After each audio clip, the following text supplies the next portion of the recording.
గౌడ్ గారు చెప్పినట్టు కాంగ్రెస్ పార్టీ మొదటి నుంచి కూడా పేదలు, నడుగు బలహీన వర్గాలు, మైనార్టీలు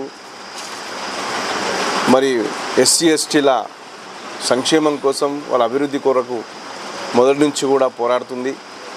మరి ఆ విధంగానే మరి భారతదేశానికి స్వాతంత్రం సిద్ధించినాక తీసుకొచ్చిన ప్రతి సంస్కరణలు పేదలను బలోపేతం చేయడానికి చేసినటువంటి సంస్కరణలే. దాని ఫలితంగానే ఈరోజు చాలామంది మరి అనుకున్న స్థాయిలో కాకపోయినా ఒక స్థాయికి రాగలిగినారంటే అది కాంగ్రెస్ పార్టీ చేపట్టిన కార్యక్రమాలే. మరి ముఖ్యంగా రాహుల్ గాంధీ గారు తన రాజకీయ ప్రస్థానంలో మొదటి నుంచి కూడా మరి ప్రజల స్థితిగతులను అర్థం చేసుకోవాలి.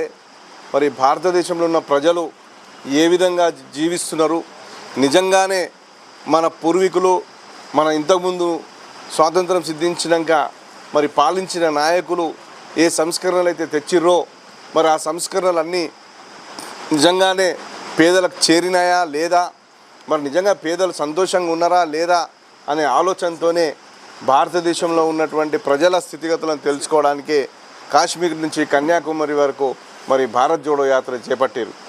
భారత్ జోడో యాత్రలో ఆయన దేశంలో ఉన్నటువంటి పలు ప్రాంతాలను సందర్శించడం జరిగింది.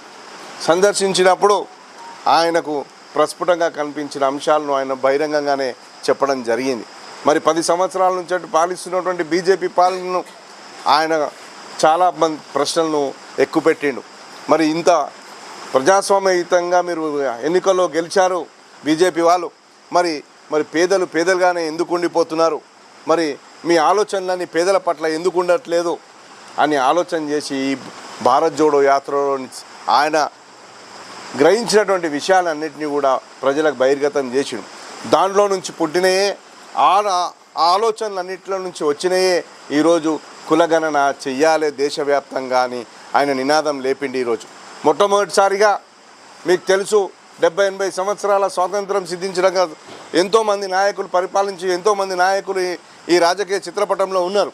కానీ ఎవరు కూడా కులగణన చెయ్యాలి, దేశంలో ఎవరి జనాభా ఎంతుందో తెలుసుకోవాలి అనే ఆలోచన ఏ నాయకుడు చేయలేకపోయింది. కానీ ఇది కేవలం రాహుల్ గాంధీ గారు దేశవ్యాప్తంగా కులగణన జరగాలి, ఎవరి లెక్కలు వాళ్ళకి తేలాలి, అప్పుడే మనం నిజమైన ప్రజాస్వామ్య స్ఫూర్తిని మనం చేసినట్టయితుందని ఆలోచన చేసి ఈరోజు దేశవ్యాప్తంగా కులగణన చేయాలని నినాదం తీసుకున్నారు.